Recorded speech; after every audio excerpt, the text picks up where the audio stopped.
محترم سامعین حاضرین، السلام علیکم ورحمۃ اللہ وبرکاتہ۔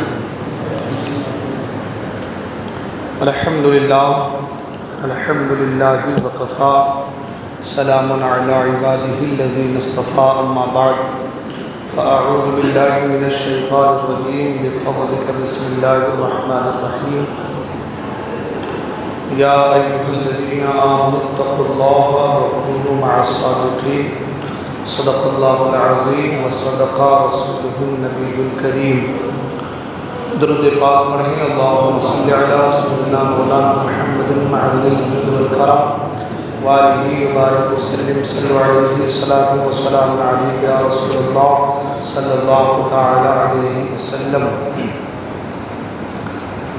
حصول برکت کے لیے منقبت امام اہل سنت امام احمد اللہ خان فاضل بریلوی رضی اللہ تعالیٰ عنہ کے دو دن اشعار پیش کرنے کی سعادت حاصل کر رہا ہوں۔ توجہ کا طالب ہوں، توجہ کے ساتھ سماعت فرمائیں۔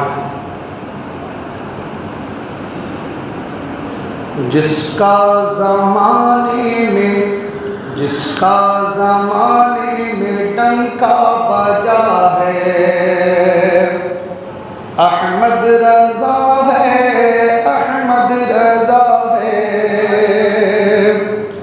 جس کا زمانے میں ڈنکا بجا ہے، احمد رضا ہے، احمد رضا ہے۔ میرے نبی کا جو معجزہ ہے، احمد رضا ہے، احمد رضا ہے۔ میرے نبی کا جو معجزہ ہے، احمد رضا ہے، احمد رضا ہے۔ جس کا زمانے میں ڈنکا بجا ہے، احمد رضا ہے، احمد رضا ہے۔ چلتا ہے سکہ ہمیشہ چلے گا، لگتا ہے نعرہ ہمیشہ لگے گا۔ چلتا ہے سکہ ہمیشہ چلے گا، لگتا ہے نعرہ ہمیشہ لگے گا۔ جس نام سے نجد میں زلزلہ ہے، احمد رضا ہے، احمد رضا ہے۔ جس نام سے نجد میں زلزلہ ہے، احمد رضا ہے، احمد رضا ہے۔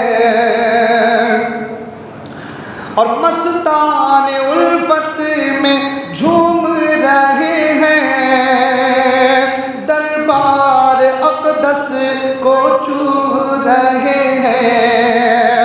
مستان الفت میں جھوم رہے ہیں، دربار اقدس کو چوم رہے ہیں۔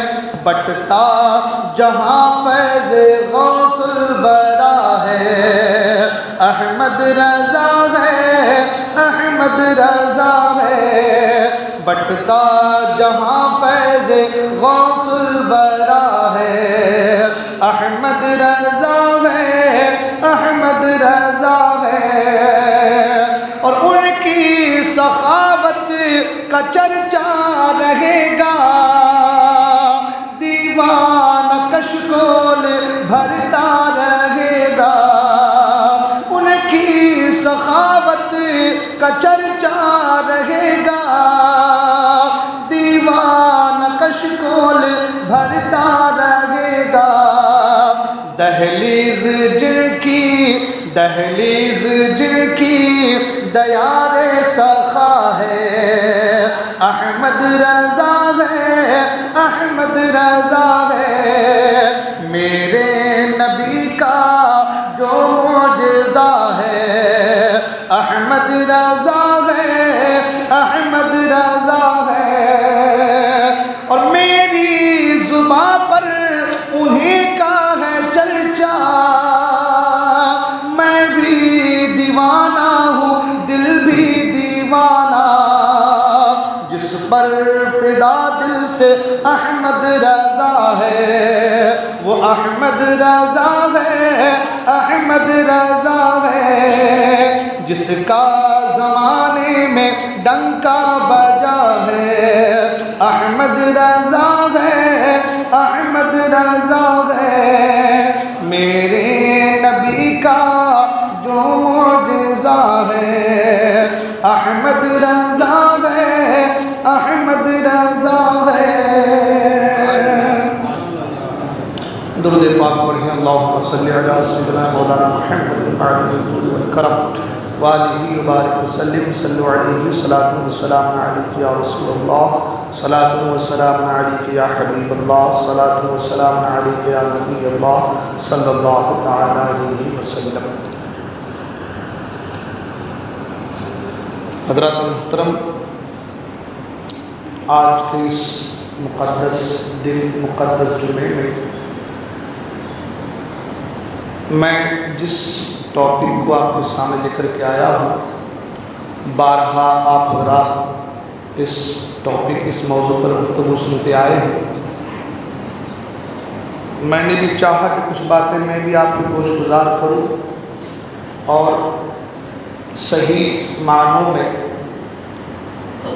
جو ہمارے سینوں میں ہے اس درد کو آپ کے سامنے رکھوں، اور ہو سکتا ہے کہ کسی کے دل میں ہماری بات بیٹھ جائے، راسخ ہو جائے۔ جو پڑھے لکھے لوگ ہیں، علم سے شغف رکھنے والے لوگ ہیں، وہ ضرور سمجھیں گے، اور جو حسد کی بیماری میں مبتلا ہیں ان کو اچھی بات بھی، بھلی بات بھی بری لگنے لگتی ہے۔ اعلیٰ حضرت امام احمد رضا خان فاضل بریلوی رضی اللہ تعالیٰ عنہ کی زندگی اور آپ کی حیات مبارکہ کے حوالے سے بہت ساری باتیں اور بہت سارے اشکال، بہت سارے شبہات، بہت سارے تہمات آج لوگوں کے ذہنوں کو پراگندہ کیے ہوئے ہیں۔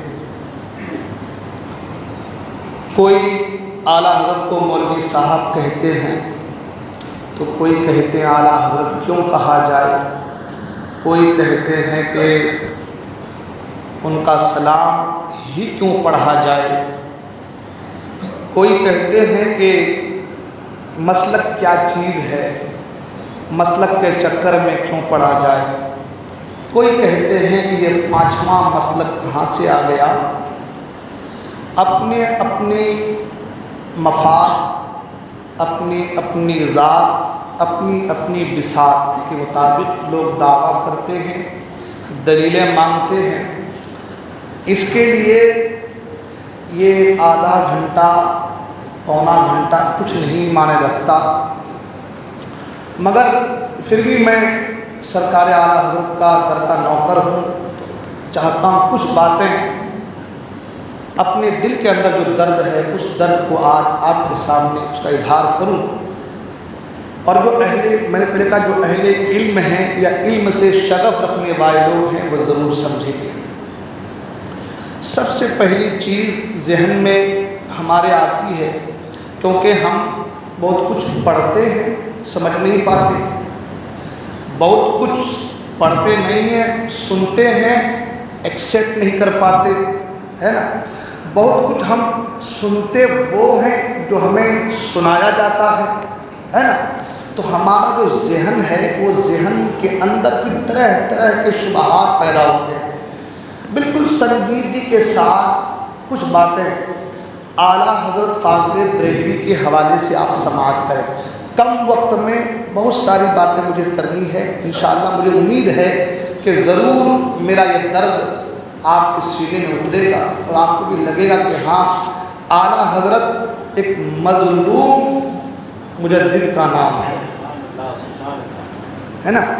سب سے پہلے میں سوچتے ہیں کہ اعلیٰ حضرت کو مجدد جو ہم کہتے ہیں تو مجدد اعلیٰ حضرت کو آپ نے کسی مولوی نے نہیں بنایا.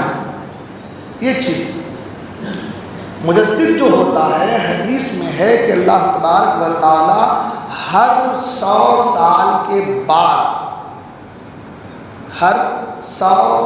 کے بعد ایک مرد مجاہد کو پیدا کرتا ہے جو دین میں آنے والی اونچ نیچ کو، خرابیوں کو دور کر کے آئینے میں جیسے گرد و غبار پڑ جائے تو آئینہ ہی رہتا ہے، آئینہ ہی رہتا ہے، لیکن جب اس کے اوپر دھول جم جائے تو چہرہ برابر سے دکھتا نہیں. تو اگر آئینے کو آپ صاف کر دیں تو چہرہ اچھی طریقے سے دکھنے لگتا ہے. مجدد کا کام یہی ہوتا ہے کہ اس کے اوپر جو گرد و غبار، جو دھول لگے ہوں، جو کمی بیشی آ گئی ہو، ان کو صاف کر کے آئینہ کو بالکل صاف و شفاف کر کے لوگوں کے سامنے تک پہنچا دیں. ٹھیک ہے نا. اور یہ چیز حدیث میں ہے، سرکار فرماتے ہیں ہر 100 سال میں اللہ تعالیٰ ایک مجدد کو پیدا کرتا ہے. جب یہ حدیث میں ہے تو اب کوئی دو رائے نہیں، اب کوئی دو باتیں. اب سوال یہ ہوتا ہے کہ ہم لوگ سب سنی ہیں، ہم لوگ جو ہے سنی ہیں، مگر آپ لوگ کہتے ہیں کہ بھائی مسلک اعلیٰ حضرت پر چلو.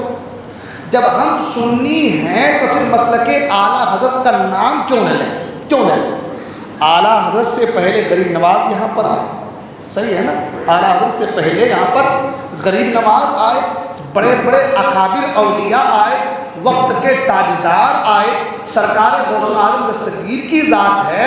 تو ہم یہ کہیں کہ ہم غریب نواز کے مسلک پہ ہیں، ہم یہ کہیں کہ ہم غوث پاک کے مسلک پہ ہیں، ہم یہ کیوں کہیں کہ ہم اعلیٰ حضرت کے مسلک پہ ہیں؟ یہ سوال بالکل آسان طریقے سے میں یہ بات سمجھا رہا ہوں. جو لوگ نہیں آئے ہیں آپ کی ذمہ داری بنتی ہے کہ آپ ان تک ان باتوں کو پہنچائیں، تاکہ اگر آپ کی وجہ سے کسی کے دل کا میل صاف ہو جائے تو سمجھیں کہ آپ کے لیے بہت بڑی بات ہوگی. اور الحمدللہ میری تقریر ریکارڈ ہوتی ہے اور میں اس کو یوٹیوب چینل میں ڈالتا بھی ہوں. ہر جمعے کی تقریر ریکارڈ ہوتی ہے، یوٹیوب چینل میں ڈالی جاتی ہے. اگر آپ ہو سکے تو ان کو دوسروں تک فارورڈ کریں، ان کو سنائیں. یہ بات اس لیے نہیں کہا کہ میرا بھلا، اس لیے کہہ رہا ہوں کہ بھائی لوگوں کا بھلا. خیر، اب یہ کر رہا تھا کہ دیکھیں ہر دور میں فتنے اٹھے ہیں، ہر دور میں فرقوں نے جنم لیا ہے، اور ہر دور میں فرقوں کو، باطلوں کو زیر کرنے کے لیے اللہ نے مرد مجاہد کو چنا ہے. سرکار کے زمانے میں، ہمارے حضور کے زمانے میں، بالکل آہستہ تقریر کر رہا ہوں میں، ہمارے حضور کے زمانے میں جو لا الہ الا اللہ پڑھ لے وہ مسلمان. ٹھیک ہے، جو لا الہ الا اللہ پڑھ لے، کلمہ پڑھ لے، وہ مسلمان. لیکن ابو بکر صدیق رضی اللہ تعالیٰ عنہ کے زمانے میں ایک فتنے نے جنم لیا. کس نے جنم لیا؟ میں بہت دور سے آپ تک لانا، آپ کی بارگاہ تک پہنچا کر بات کو کہ اعلیٰ حضرت ہیں کیا. ایک فتنے نے جنم لیا، اور وہ فتنہ ان کا کیا کہنا تھا؟ ہم نماز بھی پڑھیں گے، روزہ بھی رکھیں گے، حج بھی کریں گے، مگر زکوٰۃ نہیں دیں گے. مانعین زکوٰۃ کا مسئلہ فتنہ اٹھا. ابو بکر صدیق نے کہا کہ میں ان سے جنگ کروں گا. کیا کہا؟ یہاں تک فرمایا کہ اگر ایک اونٹ کے ناک میں ڈالنے والی رسی کی بھی زکوٰۃ نہ نکالے تو میں جنگ کو جہاد کروں گا. عمر فاروق اعظم نے کہا کہ اس سے آپ یہ کیا کر رہے ہیں؟ نماز پڑھ رہا ہے، روزہ رکھ رہا ہے، حج کر رہا ہے، زکوٰۃ ہی تو نہیں دے رہا ہے، صرف زکوٰۃ ہی تو منع کر رہا ہے، اور آپ جہاد کرنا چاہتے ہیں. اللہ کا نام لے رہا ہے، رسول کا نام لے رہا ہے، نماز پڑھ رہا ہے، حج کر رہا ہے، روزہ رکھ رہا ہے، اور آپ ان سے جہاد کرنا چاہتے ہیں. ابو بکر صدیق نے دلائل و براہین کے انبار لگا دیے اور کہا کہ اے عمر فاروق اعظم سنو، یہ دین کسی کے باپ کی جاگیر نہیں ہے،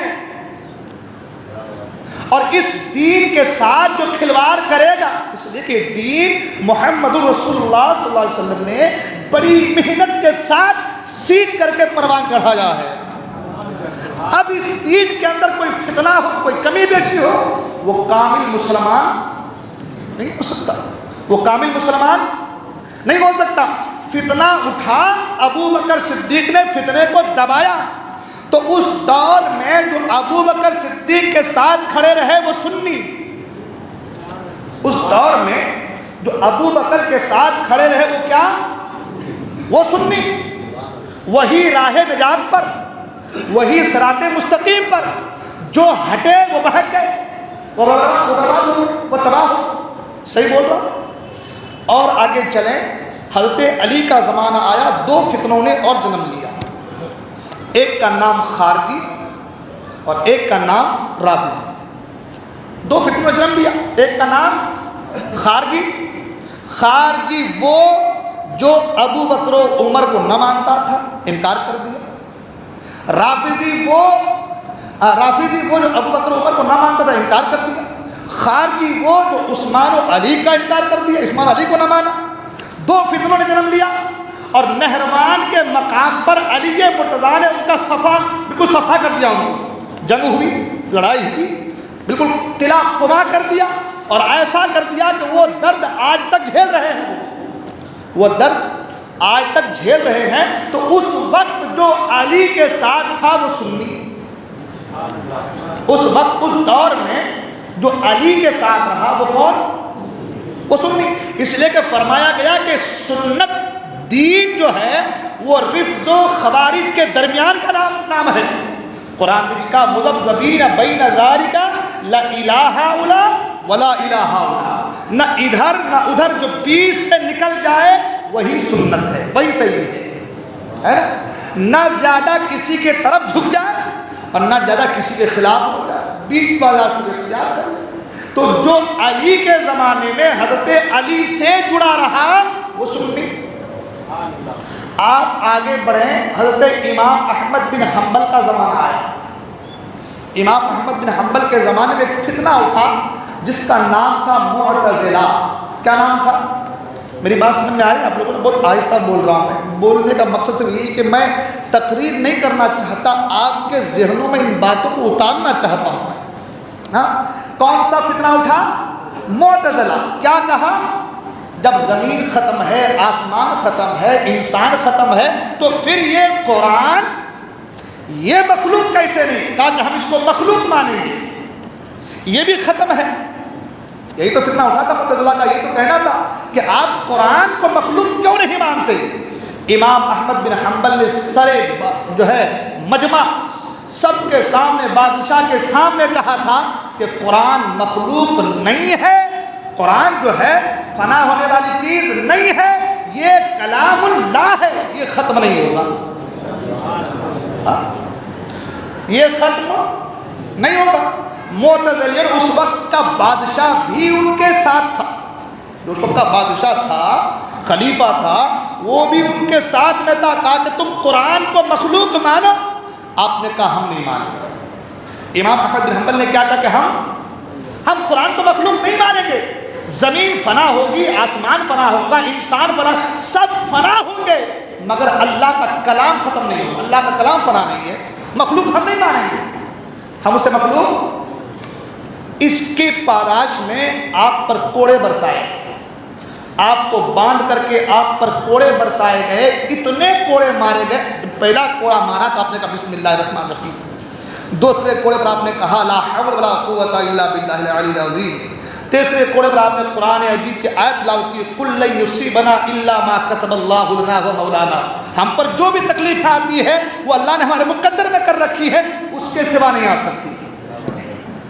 اتنے کوڑے برسائے گئے کہ ایک کوڑا آپ کے ازار کے جو ازار بند ہے نا، جو رسی جس کو ہم گانٹھ باندھتے ہیں، اس سے اس پہ ایک کوڑا لگا تو ڈوری پھٹ گئی، قریب تھا کہ آپ کا ازار مبارک نیچے اتر جاتا۔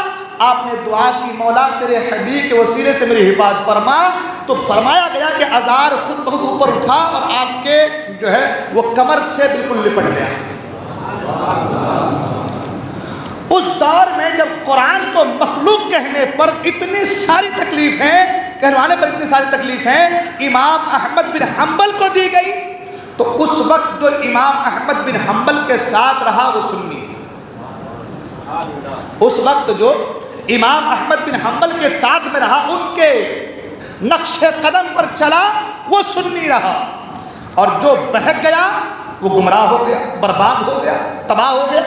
آپ اس کے لیے بہت لمبی فہرست ہے. آپ ہندوستان لے کر کے آ جائیں اپنے آپ کو. ہندوستان کی سرزمین پر جب دین الہی کی بنیاد اکبر بادشاہ نے رکھی اور کہا کہ یہ میرے دربار کے آداب ہے کہ سجدہ کیا جائے, یہ میرے دربار کے آداب ہے کہ سب مل کر کے شیر و شکم ہو کر کے رہا جائے, کوئی آپس میں بھید بھاؤ نہ کیا جائے, تم یہ بھی کرو, یہ بھی کرو, یہ بھی کرو, یہ بھی کرو, جو چاہو وہ کرو.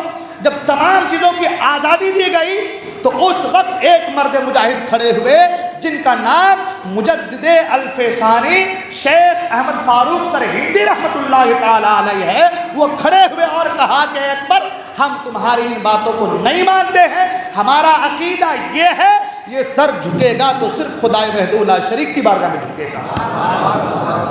اس وقت جتنے بھی لوگ تھے امام ربانی کے ماننے والے, مجدد الف ثانی کے ماننے والے, وہ سب کے سب سنی ہوئے, اور جو ان سے کٹا, جو ان سے ہٹا, وہ سب کے سب گمراہ ہو گئے, تباہ و برباد ہو گئے. سنیت کی علامت ہر دور میں رہی ہے. میں نے پہلے کہا سرکار کے زمانے میں صرف کلمہ پڑھ لینے سے مسلمان ہے نا, کلمہ پڑھ لینے والا مومن ہو گیا, مسلمان ہو گیا. ابو بکر صدیق کے زمانے میں کہا کلمہ بھی پڑھو, کلمے کے تقاضے کو بھی پورا کرو. عمر فاروق کے زمانے کو دیکھ لیں, علی مرتضیٰ کے زمانے, ہر دور میں آپ دیکھ لیں جب جب فرقے اٹھتے ہیں اس دور میں اس فرقے کا قلع کما کرنے کے لیے اللہ تعالیٰ ایک مرد مجاہد کو پیدا فرماتا ہے. اور یہ حدیث میں سرکار نے فرمایا ہر 100 سال میں اللہ تعالیٰ ایک مجدد کو پیدا فرماتا ہے. اب بیچ میں بہت سارے سلسلے, میں نے پہلے کہا وقت بہت کم ہے, اس کے بعد ایک ایسا دور آیا جس دور میں سرکار کی شان میں گستاخیاں ہونے لگی. کچھ لوگ سوچ رہے ہوں گے یہ گستاخی کتنی ہوئی, یہ مولانا لوگ اپنے آپ بولتے ہیں. میں اس کو انشاءاللہ وہ بھی اس کا ایکسپلین کروں گا آگے, ہے نا. میں اس لیے پہلے کہا کہ میں آج تقریر نہیں بالکل گفتگو کر رہا ہوں آپ سے, تاکہ میری بات آپ کے ذہن کے آپ گینے میں رچ اور بس جائے. ہمارا اختلاف ہے کیا, جھگڑا ہے کیا ہمارا, بس اس کو ہم سمجھنا چاہتے ہیں. اور اعلیٰ حضرت پر اعتراض ہے کیوں, اس کو ہم سمجھنا چاہتے ہیں کہ بھئی آخر اعلیٰ حضرت پر اعتراض ہے کیوں. ایک ایسا دور آیا کہ جس دور میں سرکار کو معاذ اللہ مر کر مٹی مل دینے والے کہا گئے ہے. بہت ساری چیزیں معاذ اللہ, اس پہ اتنا غور نہیں کروں گا. ان تمام فرقوں جو جنم لیے, ان فرقوں کا قلع کما کرنے کے لیے اللہ تبارک و تعالیٰ نے بریلی میں ایک مرد مجاہد کو پیدا کیا جن کا نام امام احمد رضا خان فاضل بریلوی ہے. اب میں سوال یہ کرنا چاہتا ہوں کہ جب دین الہی اکبر نے قائم کیا تھا, مجدد الف ثانی نے اس دین الہی جو اکبر نے قائم کیا تھا اس کے تعلق سے اپنے تمام تر عقائد کو پیش کیا اور فرمایا کہ یہ غلط ہے, تو آپ مجدد الف ثانی پر تو کوئی انگلی نہیں اٹھا رہے ہیں. ہاں, امام احمد بن حنبل کے دور میں جب قرآن کے تعلق سے باتیں آئی, آپ امام احمد بن حنبل کے تعلق سے کچھ نہیں کہہ رہے ہیں, اور دوسرے مجددوں کا جو زمانہ وہ دیکھ لیں آپ انہیں کچھ نہیں کہہ رہے ہیں. مگر ایک چیز سوال یہ ہوگا کہ حضرت ان کا زمانہ قرآن کا, ان کا زمانہ دین کا, ان کا زمانہ الگ, تو جو جس زمانے میں پیدا ہوتا ہے اس زمانے کے معاملات اور حساب سے ہی کام کرتا ہے. اب یہاں بات آ رہی ہے سرکار کی شان میں گستاخی کی, اور احمد رضا فاضل بریلوی اگر دین الہی کے تعلق سے عقیدہ پیش کرے تو کیا بات بن پائے گی؟ قرآن کے تعلق سے عقیدہ پیش کرے بات بن پائے گی؟ زکوٰۃ کے تعلق سے عقیدہ پیش کرے تو بات بن پائے گی؟ جو چیز دین میں جو خرابیاں لوگوں نے پیدا کی ہیں ان خرابیوں کو دور کرنا یہ مجدد کی ذمہ داری ہوتی ہے, یہ مجدد کی ذمہ داری ہوتی ہے. تو حضرت ابو بکر صدیق کا زمانہ اس زمانے سے لے کر کے اعلیٰ حضرت کے زمانے تک ہر دور میں فتنے اٹھتے رہے ہیں, اور ہر دور میں فتنہ کا قلع کما کرنے کے لیے مرد مجاہد کو پیدا کیا گیا ہے. اسی مرد مجاہد کے راستے پر چلنے کا نام اسی کو مسلک کہا گیا ہے. اسی کو کیا کہا گیا ہے؟ مسلک کے معنی ہوتے راستہ. ایک بات میں بالکل آسان طریقے سے سمجھاؤں پھر آگے بڑھیں گے. آپ کے یہاں پر روڈ ہے, بہت دن سے روڈ بنا ہوا ہے، روڈ میں گڈھے گڈھے پڑ گئے، کوئی کارپوریٹر آیا، کوئی آدمی آیا پیسہ والا کارپوریٹر کوئی بھی آیا اور گڈھے کو ٹھیک کر دیا، لوگ خوش ہو گئے کہ بھائی بہت اچھا کام کیا، چلو ایک بورڈ ان کے نام کے لگا دیتے ہیں، ایک بورڈ ان کے نام کے لگا دیتے ہیں۔ جب بورڈ آپ نے لگا دیا تو اب کوئی اگر کہے کہ بھائی ان کے نام کی بورڈ کیوں لگا دیے، یہ راستہ غلط ہے، یہ راستہ غلط ہے، تو آپ کہیں گے نادان، راستہ غلط نہیں ہے، راستہ تو وہی پرانا والا ہی ہے، راستہ تو وہی پرانا والا ہے جو یہاں سے ساوڑا جاتا ہے، اس میں گڈھے پڑ گئے تھے، ایک آدمی آ کر کے گڈھوں کو ٹھیک کر دیا ہے نا، ایک آدمی آ کر کے گڈھوں کو ٹھیک کر دیا، اس کی مرمت کر دی، روڈ کو بہتر کر دیا، تو ہم نے خوش ہو کر کے اس کا نام لگا دیا، ہم نے خوش ہو کر کے اس کا نام لگا دیا۔ تو مسلک جو ہے اعلیٰ حضرت کو ہم کہتے ہیں مسلک اعلیٰ حضرت، یہ اصل مسلک جو ہے امام اعظم ابو حنیفہ کا مسلک ہے، یہ مسلک صحابہ کا مسلک ہے، یہ مسلک تابعین کا مسلک ہے، یہ مسلک ابو بکر صدیق کا مسلک ہے، یہ راستہ رسول اللہ کا راستہ ہے۔ اعلیٰ حضرت نے اپنی طرف سے کوئی راستہ نہیں بنایا، وہ جو رسول اللہ کا راستہ ہے اس راستے میں کچھ کمی بیشی آ گئی تھی، اس کو ٹھیک کر دیا اور کچھ نہیں کیا ہے۔ تو جب ٹھیک کر دیا تو لوگوں نے خوش ہو کر کے اس راستے کو مسلک اعلیٰ حضرت کا راستہ نام دے دیا، اس راستے کو مسلک اعلیٰ حضرت کے راستے کے نام سے منسوب کر دیا، ٹھیک ہے نا۔ یہ تو ایک بات ہو گئی۔ دوسری چیز، کیونکہ میں نے پہلے کہا کہ وقت بہت کم ہے اور بہت ساری باتیں، اور ایک جمعہ میں تو ناممکن ہی ہے۔ سوال کچھ سنجیدگی کے ساتھ اب سماعت کریں کہ سوال یہ ہوتا ہے، لوگ جیسے میں نے پہلے کہا کہ لوگ کہتے ہیں کہ انہوں نے شرک کو بڑھاوا دیا ہے نا، بدعات کو بڑھاوا دیا، خرافات کو بڑھاوا دیا ہے، ہم چیزیں اعلیٰ حضرت کے حوالے سے آپ سچے دل سے، اگر آپ پڑھے لکھے ہیں، پہلی بات تو اگر آپ پڑھے لکھے ہیں تو آپ اعلیٰ حضرت فاضل بریلوی کی کتابوں کا مطالعہ کیجیے۔ اگر آپ پڑھے لکھے ہیں تو اعلیٰ حضرت فاضل بریلوی کی کتابوں کا مطالعہ کیجیے، آپ فتاوی رضویہ کا مطالعہ کیجیے، آپ ہدایت بخشش کا مطالعہ کیجیے، آپ الامن والعلا کا مطالعہ کیجیے، آپ زبدۃ الزکیہ کا مطالعہ کیجیے۔ قسم خدا کی ایک بار پڑھ کر کے دیکھیے، آپ کو معلوم چلے گا کہ امام احمد رضا نے اپنے باپ داداؤں کی بات نہیں کی ہے، جب بھی بات کی ہے تو اللہ اس کے رسول کی بات کی ہے۔ کیوں اعلیٰ حضرت کو معلوم تھا کہ میں اپنے باپ دادا کے نام پر امت کو ایک جگہ کھڑا نہیں کر سکتا، پیر کے نام پر امت کو ایک جگہ کھڑا نہیں کر سکتا، ہاں اگر امت کو ایک جگہ کھڑا کر سکتا ہوں تو وہ رسول اللہ کے نام پر کھڑا کر سکتا ہوں۔ اسی لیے اعلیٰ حضرت فاضل بریلوی نے جب بھی ذکر کیا ہے تو مصطفیٰ کی محبت کا ذکر کیا ہے، اور فرمایا بخدا خدا کا یہی ہے در، بخدا خدا کا یہی ہے در، نہیں اور کوئی مفر مکر، جو وہاں سے ہو یہیں آ کے ہو، جو یہاں نہیں وہ وہاں نہیں، جو یہاں نہیں وہ وہاں نہیں۔ اب بات لمبی نہیں کرنا چاہتا، میں بتانا چاہتا ہوں کہ آخر اعلیٰ حضرت کی غلطی ہے کیا، ہے نا، اسی ٹاپک پہ آتے ہیں۔ اعلیٰ حضرت کی غلطی ہے کیا، کس وجہ سے اعلیٰ حضرت فاضل بریلوی پر آج لوگ لعن طعن کرتے ہیں، پہلے ہم غلطیوں کے تعلق سوچتے ہیں۔ میں بالکل میرا مقصد آپ کے ذہنوں کو صاف کرنا ہے، جن کے صاف ہیں ان کے ذہنوں میں بٹھانا ہے، اور جن کے صاف نہیں ہیں ان کے ذہنوں کو، دل و دماغ کو صاف کرنا ہے۔ اور میں نے پہلے کہا کہ میں تقریر نہیں بالکل گفتگو کر رہا ہوں آپ سے، میری بات سمجھ میں آ رہی ہے آپ لوگوں کو؟ آرام سے بول رہا ہوں۔ دیکھیں غلطی کیا رہتی، لوگ کہتے ہیں شرک کو، بدعات کو، خرافات کو اعلیٰ نے جنم دیا اور فتوے پہ فتوے لگائے، یہی چیز ہے نا۔ ایک چیز دیکھیں آپ، پہلے ایک چیز سن لیں پھر اس کا جواب۔ ایک چیز یہ، حق جو ہے نا وہ انسان کے اندر ایک ایسی صفت ہے، ایک ایسی چیز ہے جو اس چیز کی وجہ سے انسان مقبول بارگاہ الہی ہوتا ہے، اور یہ چیز مومن کے دلوں میں ہوتی ہے۔ حدیث پاک میں ہے، اللہ کے رسول کی بارگاہ میں ایک شخص آیا اور کہا یا رسول اللہ صلی اللہ علیہ وسلم مومن بخیل ہو سکتا ہے؟ سرکار نے فرمایا ہاں ہو سکتا ہے۔ بخیل مطلب کنجوس؟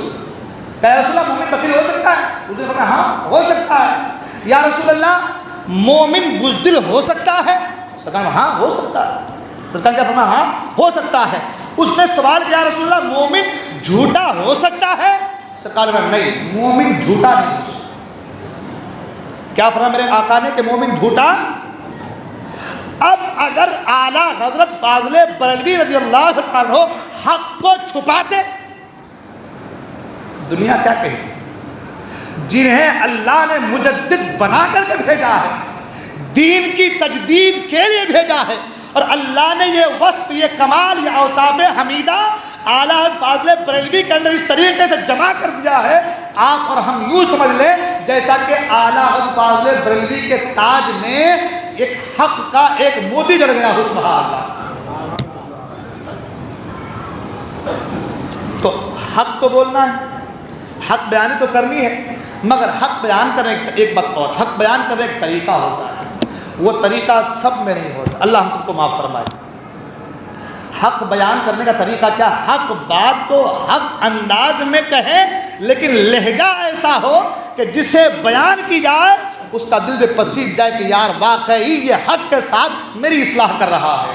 اور یہ چیز اعلیٰ حضرت فاضل بریلوی کے اندر کوٹ کوٹ کر بھری ہوئی تھی، ہے نا؟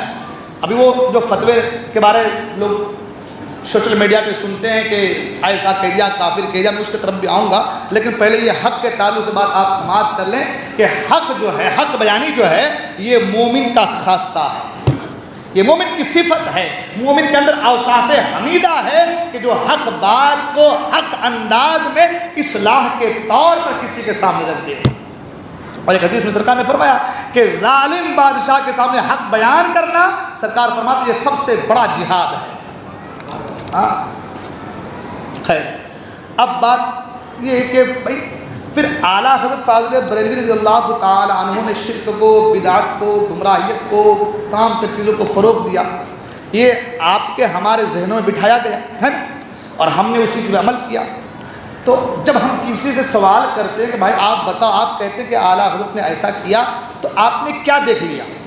آپ نے کیا دیکھ لیا جس کی وجہ سے آپ اعلیٰ حضرت پر لعن طعن کرتے ہیں؟ کہتے ہیں دیکھو مزار پہ، سب سے پہلی بات یہ آتی ہے نا، دیکھو مزار پہ کیا ہو رہا ہے نا، سجدے ہو رہے ہیں، دیکھو آپ تمہارے یہاں ڈھول ڈیجے تاشے بج رہے ہے نا، دیکھو تمہارے یہاں فاتحہ خوانی، اللہ کو چھوڑ کر رسول اللہ کو مانتے، یہ سب چیزیں ہے نا۔ ایک بات سن لیں، بالکل ذہن کے آپ کے لیے بٹھا دیں، اب بتانا چاہتا ہوں، فاتحہ خوانی یا مزارات پہ جانا یہ اعلیٰ حضرت نے نہیں بتایا، یہ بالکل ذہن میں رکھیں، یہ اعلیٰ حضرت نے، ارے یہ تو قرآن و حدیث سے ثابت ہے یار، یہ چیزیں قرآن و حدیث میں ہیں، اگر قرآن و حدیث میں نہ ہو اعلیٰ حضرت بیان کر ہی نہیں سکتے۔ آپ اعلیٰ، اس لیے پہلے کہا کہ آپ اعلیٰ حضرت کی کتابوں کا مطالعہ کریں گے تو آپ کو معلوم چلے گا کہ جس مسئلے پر بھی اعلیٰ حضرت فاضل بریلوی نے قلم چلایا ہے قرآن و حدیث کے بغیر نہیں چلایا ہے۔ قرآن و حدیث، تو اگر آپ لعن طعن اعلیٰ حضرت پر کرتے ہیں تو آپ کی غلط فہمی ہے، یہ آپ کی غلط فہمی ہے۔ اعلیٰ حضرت نے اپنی طرف سے مسئلہ بیان نہیں کیا، اعلیٰ حضرت فاضل بریلوی نے ایک مثال، ایک ایگزامپل سجدے کے تعلق سے ہے نا، کہتے ہیں وہ تم مزار پہ جاتے ہیں تو سجدے کرتے ہیں، بولتے ہیں نا، سجدے کے تعلق سے تو سجدہ جو ہے وہ دو قسم کا ہوتا ہے، ایک سجدہ تعبدی اور ایک سجدہ تعظیمی، اور دونوں سجدوں کے تعلق سے آپ اعلیٰ حضرت کی کتاب الزبدۃ الزکیہ کا مطالعہ کریں تو آپ کو معلوم چلے گا کہ اعلیٰ حضرت فاضل بریلوی نے خود کہا سجدہ تعبدی کے حوالے سے، اگر کوئی کسی کو اللہ خدا سمجھ کر کے سجدہ کر رہا ہے، سرکار اعلیٰ فرماتے ہیں کہ وہ دین سے نکل گیا۔ پھر آپ اعلیٰ حضرت پر کیوں بہتان لگا رہے، اور آپ کیسے لگا سکتے ہیں کہ اعلیٰ حضرت نے تعلیم دی ہے؟ یہ جھوٹ نہیں ہے، اعلیٰ حضرت پر بہتان نہیں ہے، امام احمد رضا پر بہتان نہیں ہے، آپ نے کتابوں کا مطالعہ کیا نہیں، بغیر مطالعے کے کسی انسان کے اوپر تہمت لگا دینا، بتاؤ یہ جہنم میں جانے کا ذریعہ نہیں ہے؟ ہاں؟ اور سجدہ تعظیمی کے تعلق سے اعلیٰ حضرت نے لکھا کہ یہ حرام ہے۔ ہاں؟ تو آپ ایک بات بتائیں کہ اعلیٰ حضرت کا اس میں کیا دوش ہے؟ انگلی اعلیٰ حضرت پر کیوں اٹھ رہی ہے؟ مطالعہ آپ نہ کریں، اعلیٰ حضرت کو آپ نہ پڑھیں، اعلیٰ حضرت کی تعلیمات سے استفادہ آپ حاصل نہ کریں اور ڈائریکٹ انگلی اٹھا دیں، تو یہ آپ کی غلط بیانی ہے، غلط فہمی ہے، یہ غلط ہے۔ آپ پہلے اعلیٰ حضرت فاضل بریلوی کو پڑھیے کہ الزبدۃ الزکیہ میں، کتاب میں اعلیٰ حضرت فاضل بریلوی نے ایک آیت کریمہ اور 40 احادیث اور 150 فقہاء اکرام کے ارشادات سے سجدہ تعظیمی کی حرمت کو بیان فرمایا ہے۔ ایک آیت قرآن کی، 40 احادیث اور 150 فقہاء کے ارشادات اور اقوال سے یہ ثابت کیا ہے اعلیٰ فاضل بریلوی نے کہ سجدہ تعظیمی حرام ہے۔ تو جو شخص یہ کہے کہ سجدہ تعظیمی حرام ہے اور آپ انہی پر بہتان لگائیں، یہ غلط بیانی ہے کہ نہیں ہے؟ یہ جھوٹ ہے کہ نہیں ہے؟ یہ کذب بیانی ہے کہ نہیں ہے؟ آپ نے پڑھا کچھ نہیں۔ ہاں؟ آپ نے، میں آج میسج دینا چاہتا ہوں ان لوگوں کو جو دوسروں کے ملاؤں کے بہکاوے میں آ کر کے اپنے ایمان کو برباد کر رہے ہیں۔ ان کا کوئی قصور نہیں ہے، وہ ان پڑھ ہیں، جاہل ہیں، ان کو پڑھنا نہیں آتا ہے، ان کو کوئی قصور نہیں ہے۔ ان کے بھیجے میں جو اتارا جا رہا ہے اس پہ عمل کر رہے ہیں۔ ان کو سمجھا، دیکھو سجدہ کر رہے ہیں، دیکھو فنا کر رہے ہیں۔ اعلیٰ حضرت نے نہیں کہا کہ مزار کو سجدہ کرو۔ اعلیٰ حضرت تو ایک آیت کریمہ اور 40 حدیثیں اور 150 فقہاء کرام کے اقوال سے ثابت کر رہے ہیں کہ سجدہ تعظیمی حرام ہے، اور آپ انہی پر لعن طعن کر رہے ہیں۔ ہاں؟ آپ انہی پر، سوچنے والی بات ہے کہ نہیں ہے؟ ہاں؟ اعلیٰ حضرت فاضل بریلوی کو کچھ کہنے سے پہلے میں نے پہلے کہا نا، ارے کچھ نہیں تو کم سے کم ان کی ہدایت بخشش کا ہی مطالعہ کر لو آپ۔ ہاں؟ آپ پڑھ کے تو دیکھو، بغیر پڑھے تم یہ حرام ہے، وہ حرام ہے، وہ شرک ہے۔ ارے شرک اتنی آسان چیز ہے۔ ہاں؟ سرکار نے فرمایا کہ میری امت کبھی شرک پر اکٹھا نہیں ہوگی، شرک نہیں کرے گی، یہ میرے مصطفیٰ کا فرمان ہے۔ ہاں؟ مگر تم زبردستی لوگوں کو مشرک، شرک یہ چھوٹی چیز نہیں ہے، یہ بہت بڑی چیز ہے، اور اس کو سمجھنا بھی اتنا آسان نہیں ہے۔ یہ ہر کس و ناقص کی بات نہیں ہے میرے دوست۔ یہ راستے بڑے پرخطر ہیں، یہ راستے جو ہیں بڑے پرخطر ہیں، یہ سب کے لیے نہیں ہے۔ آپ کا کام اتنا ہے کہ بس آپ نماز پڑھو، اللہ کرو، بزرگان دین کی صحبت اور ان کے مشن کو فالو کرنے کی کوشش کرو۔ اچھا، رہی بات کس کی؟ نور ہونے کی، بشر ہونے کی، اور مزارات پر جانے کی، فاتحہ خوانی کی، بارگاہ بنانے کی، اب وہ جو بھی چیزیں ہیں، یہ تمام تر چیزیں اعلیٰ حضرت نے اگر لیا ہے، لکھا ہے کتابوں میں، تو خود سے نہیں لکھا ہے، کسی نہ کسی کتاب کا، حدیث کا، قرآن کا حوالہ دے کر کے ہی لکھا ہے۔ صحیح بول رہا ہوں میں؟ ہاں؟ اپنے سے تو نہیں لکھا نا، اپنے سے تو گڑھ نہیں لیا نا مسئلہ۔ فاتحہ کا طریقہ، اگر آپ فاتحہ کے بارے میں سوچ رہے ہیں، آپ قرآن دیکھیں، حدیث دیکھیں، آپ فاتحہ کے تعلق سے ہے کہ نہیں۔ ہاں؟ اگر نہ ہو حدیث میں، قرآن میں، اور زبردستی اعلیٰ حضرت لکھ دے، تو آپ کو حق ہے کہ آپ اعلیٰ حضرت کے تعلق سے کچھ بولیں۔ صحیح بول رہا ہوں نا؟ اگر قرآن میں نہ ہو، جس چیز کے تعلق سے آپ سوال کرنا چاہتے ہیں وہ چیز قرآن میں نہ ہو، حدیث میں نہ ہو، اقوال علماء میں نہ ہو، تو آپ اعلیٰ حضرت کے تعلق سے بولیں کہ یہ غلط کیا ہے اعلیٰ فاضل بریلوی نے۔ آپ جس چیز کو بھی دیکھیں گے جس پر میرے رضا کا قلم چلا ہے، یا تو وہ قرآن سے یا تو حدیث سے وہ چیز ثابت ہے، یا تو قرآن سے یا تو حدیث سے وہ چیز ثابت ہے۔ جب وہ چیز ثابت ہے تو اعلیٰ حضرت نے صرف لے کر کے، نقل کر کے آپ تک پہنچا دیا ہے۔ اعلیٰ حضرت نے وہ چیز اخذ کر کے، نکال کر کے، لے کر کے، کتاب میں لکھ کر کے آپ تک پہنچایا ہے کہ آپ ایسا کر رہے تھے، ایسا نہیں ہے، ایسا ہے۔ اس میں ان کی کیا غلطی ہے؟ بھائی آپ کو کوئی مسئلہ معلوم نہیں ہے، میں نے کسی کتاب میں مسئلہ دیکھا، پڑھا، اس کو آپ کو لا کے بیان کر دیا، آپ مجھے کہیں گے حضرت تم غلط بول رہے ہیں؟ ہاں آپ بول رہے ہیں تم غلط بول رہے ہیں؟ میں غلط نہیں بول رہا ہوں، میں اپنے طرف سے نہیں بول رہا ہوں، میں وہی بول رہا ہوں جو بزرگوں نے لکھا ہے، ہاں جو ہماری کتابوں میں وہی چیز بول رہا ہوں۔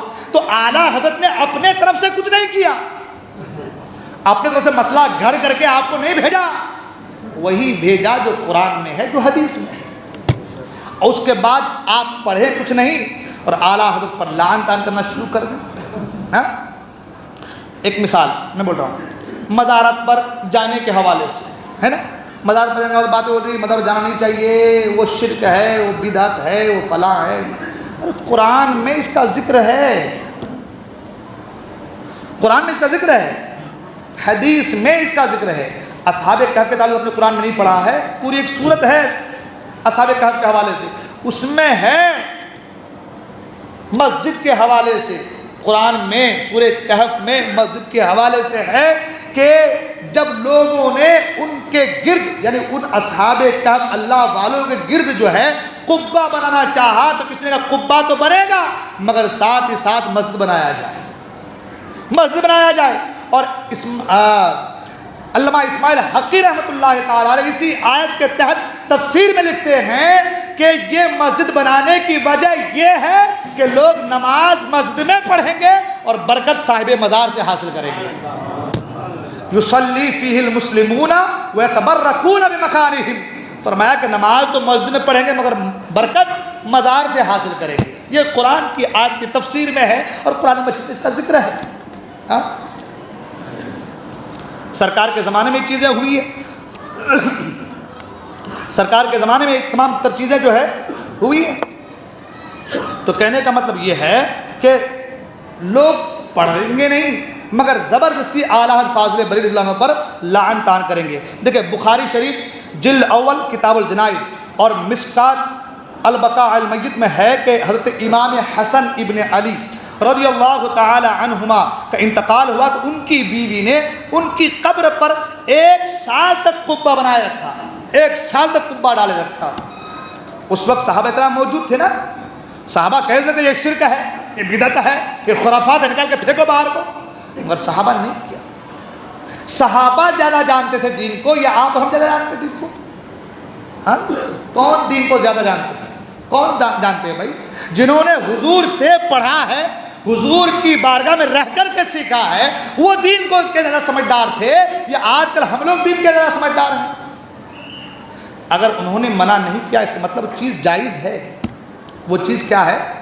ہاں جائز کی بات آگے ایک مسئلہ سن لیں، یہ اصل امپورٹنٹ، بس آخری بات، وقت بھی میں نے پہلے کا وقت ساتھ نہیں دے رہا ہے، آخری بات یہ بہت امپورٹنٹ گفتگو اور امپورٹنٹ بات آپ سے کر رہا ہوں، اس کو سمجھیے۔ دیکھیے کوئی چیز کے لیے فرض یا واجب ہونا یہ الگ ہے اور جائز ہونا یہ چیز الگ ہے۔ سمجھ رہی بات؟ یہ چیز ہمارے لوگوں کے ذہنوں میں نہیں اترتی اور ہم خرافات کا شکار ہو جاتے ہیں۔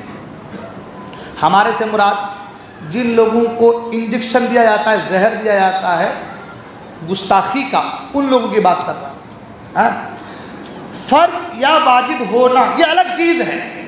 جب وہ فرض ہے تو اس کا انکار کرنے والا اسلام سے خارج ہوگا، ہے نا؟ ہے نا؟ جو چیز واجب ہے اس کو چھوڑنے والا، انکار کرنے والا گمراہ ہوگا، گمراہی کی طرف جائے گا، وہ کفر کی طرف جائے گا۔ لیکن کوئی چیز جائز ہے اور وہ نہیں کر رہا ہے تو وہ کافر نہیں ہوگا، وہ مشرک نہیں ہوگا۔ یہ اصل، یہ امپورٹنٹ ہے۔ مزارات پر جانا جائز ہے، فرض یا واجب نہیں ہے۔ ہماری بات مجھے بتانا چاہتا ہوں وہ چیز کہ آخر ہمارے ذہنوں میں یہ بات کیوں بٹھائی دی جا رہی ہے، کیوں ہمیں جو ہے ورغلا دیا جا رہا ہے یہ چیز جائز ہے، یہ چیز فلاں ہے، نہیں کرنا چاہیے، فلاں کریں۔ ارے بھائی فاتحہ دینا جائز ہے، وہ فرض یا واجب نہیں ہے۔ مثلاً جائز سے مراد یہ ہے کہ وہ آپ کر سکتے ہیں، اگر کوئی نہیں کیا تو گنہگار نہیں ہوگا، ہے نا؟ اگر کوئی نہیں کیا تو وہ گنہگار نہیں ہوگا۔ سلام پڑھنا جائز ہے، کوئی نہ پڑھے کھڑے ہو کر کے، گنہگار نہیں کہا جائے گا اس کو، ہے نا۔ اس میں بہت ساری طریقے ہیں، لیکن سمجھانے کا مطلب یہ ہے کہ اگر اعلیٰ حضرت فاضل بریلوی نے مزارات پر جانے کے لیے کہا کہ جائز ہے، آپ کا دل کر رہا ہے آپ جاؤ، کوئی نہیں جا رہا ہے، ہم اس کو کافر نہیں کہیں گے، ہم اس کو کافر نہیں کہیں گے۔ تو بہت ساری چیزیں ہیں جو جائز ہیں، جو جائز ہیں، کوئی نہیں کر رہا ہے اس پر کفر کا فتویٰ نہیں لگے گا۔ اسی طریقے سے سمجھانا چاہ رہا ہوں میں، آج جو لوگ کر رہے ہیں شرک شرک شرک شرک، تو بابا پہلے سمجھو کہ شرک آسان نہیں ہے، مزار پر جانے سے مشرک نہیں ہوتا، کسی کو اللہ کے برابر ٹھہرانا یہ شرک ہوتا ہے۔ بات سمجھ میں آ رہی ہے؟ ایک ہم ہیں اپنے دل میں الگ چیزیں لیے بیٹھے ہیں، تشدد ہمارا اتنا اتنا اتنا بڑھ جا رہا ہے، شدت اتنی ہو جا رہی ہے کہ جو جاہل قسم کے لوگ جن کو پتہ نہیں دین کا، وہ بھی ان کے جھانسے میں آ جا رہے ہیں، اور یہ ہمارے بہت بڑی کمزوری ہے ہماری، یہ ہماری بہت بڑی کمزوری ہے، یہ بہت بڑی کمزوری ہے۔ اور ان میں کیا خرابی ہے، ان کو پٹی ایسی پڑھا دی گئی، آنکھوں میں کالی پٹی لگا دی گئی کہ بس کوئی ذرا سا فاتحہ پڑھ لے، وہ کیا بولتے ہیں اس کو کہ بھائی ڈوری باندھ لے، شرک۔ یہ ڈوری کا خدا ہے، یہ دھاگا جو ہاتھ میں بڑھے خدا ہے، اس کو خدا کہیں گے معاذ اللہ؟ ہم کیا کہتے ہیں؟ قل هو اللہ احد، اللہ ایک ہے، اللہ ایک ہے۔ بھائی یہ ہمارا عقیدہ ہے، یہ اہل سنت والجماعت کا عقیدہ ہے، یہ فاضل بریلوی کا عقیدہ ہے۔ یہ ڈوری باندھی تو شرک ہو گیا، اور فاتحہ کا پانی پی لیا مشرک ہو گیا، اور سامنے نیاز رکھ دیا کھا لیا حرام ہو گیا۔ تمہارے باپ کی جاگیر ہے کہ تم کسی کو حرام کہہ دو؟ بھائی شریعت کسی کے باپ کی جاگیر ہے؟ کسی کو مشرک کہہ دو، کسی کو حرام کہہ دو، کسی کو کچھ بھی کہہ دو۔ جو چیز صحیح ہے اس پر عمل کیا جائے۔ جب تک انسان اسلام سے خارج نہیں ہوتا، جب تک انسان ضرورت دین کا انکار نہیں کرتا، اس کے ساتھ اچھا سلوک، اچھا رویہ رکھنے کا حکم ہے۔ ضروریات دین کا انکار کرے گا تب جا کر کے اس سے رشتہ توڑنے کا حکم ہے۔ یہ ہماری کمزوری ہے، یہ بات بری لگے معافی چاہوں گا، ہماری کمزوری ہے۔ چھوٹی چھوٹی بات کسی کو کسی کا ہم نے دیکھ لیا ذرا سا، وہ بھی وہی ہو گیا، اس کو بھی لے جا کے اسی چنگل میں پھنسا کے ڈھکیل کے بیچارہ ایسا تھا اس کو ایسا بنا کے چھوڑ دیتے ہیں، ہے نا۔ اعلیٰ فاضل بریلوی کتابوں کا مطالعہ کیجیے آپ، کہ جب کسی پر گمراہی کا فتویٰ لگا ہے، جب کسی پر کفر کا فتویٰ لگا ہے، تب جا کر کے اس سے میل جول دور کرنے کا حکم ہے۔ اصلاح تو ضروری ہے نا، اصلاح تو ضروری ہے نا، ہے نا۔ مگر ایک چیز اور بھی، وہ کل کو کسی دل میں شک و شبہات نہ رہے، وہ یہ کہ بھئی آج کے دور میں وہ جو فتویٰ جو مسئلہ بیان وہ اپنے لیے بالکل مسلم ہے، حقیقت ہے، لیکن آج کے دور میں بہت ساری چیزیں اہل سنت والجماعت کی نشانی بنی ہوئی ہے۔ جیسے کہ سلام پڑھنا، فاتحہ کرنا۔ اب ہمارا حال تو یہ ہو گیا، لڑکی بھی دیکھنے جائیں تو فاتحہ کر رہا سننی ہے، ایک نشانی بن گئی ہے، اور جب نشانی بن جاتی ہے تو اس پر عمل کرنا بھی ضروری ہو جاتا ہے نا۔ تو اس لیے ہم حتی المقدور، ہم حتی المقدور جو ہے اس چیز کا بھی دفاع کریں گے کہ بھائی آپ جب رسول اللہ صلی اللہ علیہ وسلم کے دین پر ہیں تو رسول اللہ کے دین کے حوالے سے جو میرے رضا نے فرمایا ہے فی زمانہ اس پہ آپ عمل کریں، ہے نا، اس پہ آپ عمل کریں، تب جا کر کے آپ کامل تناٹن ہو پائیں گے، ہے نا۔ مسلمان اگر کامل نہ ہو تو فائدہ کیا ہے؟ میں نے پہلے کہا نا، ابو بکر صدیق کے زمانے میں نماز پڑھتا تھا، روزہ رکھتا تھا، حج کرتا تھا، نمازیں پڑھتا تھا، سب کچھ اللہ اس کے رسول کا نام لیتا تھا، مگر ایک کا انکار کیا تو جہاد کیا۔ تو کامل ہونے کے لیے ضروریات دین پر عمل کرنا ضروری ہے، اور فی زمانہ یہ چیزیں بالکل خالص ہے، ڈالڈے کی طرح خالص پیور ہیں، پیور پر رہیں گے تو سیور رہیں گے، ہے نا۔ اس لیے ان چیزوں پہ عمل کیجیے، ٹھیک ہے نا. اعلیٰ حضرت فاضل بریلوی کے مشن پر چلیے. اور ان سے بھی گزارش کروں کہ میرے دوست بیجا تنقید، کسی کو شرک نہ کرو، شرک میں مبتلا نہ کرو، کسی کو مشرک نہ کہو. فرمایا گیا کہ جو جس کے بارے میں جو کہتا ہے اگر وہ ویسا نہیں ہوا وہ چیز پلٹ کر اسی پر آتی ہے. تو اگر آپ کسی کو مشرک کہہ رہے ہو اور وہ مشرک نہیں ہے، وہ چیز پلٹ کے تمہارے اوپر آئیں گی، ہے نا. اس لیے پہلے خیال کرو، دیکھو، سمجھو، پھر فتویٰ لگانے کی کوشش کرو. وقت کافی ہو چکا ہے، بات بڑی لمبی تھی، انشاءاللہ پھر گفتگو ہوں گی. بولنے میں دوران گفتگو کسی طریقے کی جو ہے غلطی ہو گئی، میں توبہ کرتا ہوں. استغفر اللہ ربی من کل ذنب واتوب الیہ، لا الہ الا اللہ محمد صلی اللہ علیہ وسلم. السلام علیکم ورحمۃ اللہ وبرکاتہ.